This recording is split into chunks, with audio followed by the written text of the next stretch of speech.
Banjarmasin kembali menerima kiriman vaksin COVID-19 dari pemerintah pusat sebanyak 7.350.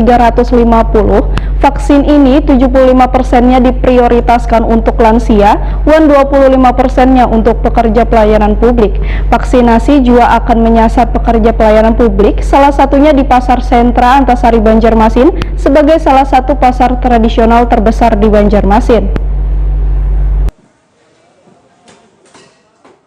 Banjarmasin kembali menerima kiriman vaksin COVID-19 dari pemerintah pusat sebanyak 7.350 pial. Vaksin ini 75%-nya diprioritaskan untuk lansia dan 25%-nya untuk pekerja pelayan publik. Kepala Dinas Kesehatan Banjarmasin Dr. Mahali Riyadi SHMH Wayatakuni Prima TV Baisukan Jumat 19 Maret 2021 mendahkan diprioritaskannya bubuhan lansia pada pelaksanaan vaksinasi kali ini lantaran masih banyak lansia yang belum melakukan vaksin. Sedangkan target vaksinasi untuk lansia yang ingin dicapai sebanyak 55.720 orang. Selain itu, vaksinasi ujar Mahali Riyadi akan menyasar pekerja pelayan publik, salah satunya di pasar tradisional yaitu Pasar Sentra Antasari Banjarmasin sebagai salah satu pasar tradisional terbesar di Banjarmasin. Namun sebelum melaksanakan vaksin, terlebih dahulu akan melakukan sosialisasi dan pemahaman kepada bubuhan pedagang yang kesehariannya bertemu dengan orang banyak. Mahali Riyadi berharap bubuhan pedagang nantinya mau divaksin karena vaksin ini telah diberikan pemerintah secara gratis.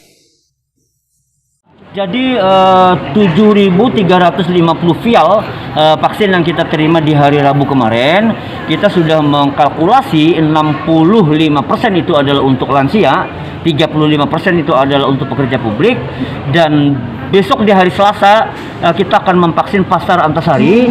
Kita berharap adanya partisipasi dari para pedagang untuk menerima vaksinasi ini sebagai bentuk herd immunity di Pasar Antasari.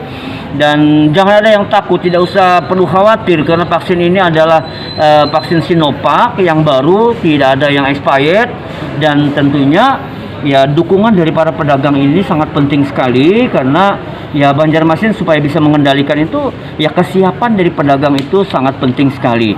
Ya COVID-19 ini kebanyakan justru yang tidak bergejala, ya karena tidak bergejala maka kita tidak tahu di sekitar kita siapa ada orang yang positif, sehingga untuk melindunginya ya vaksin itulah sebagai tameng atau perisai diri seseorang untuk tidak terkena COVID-19.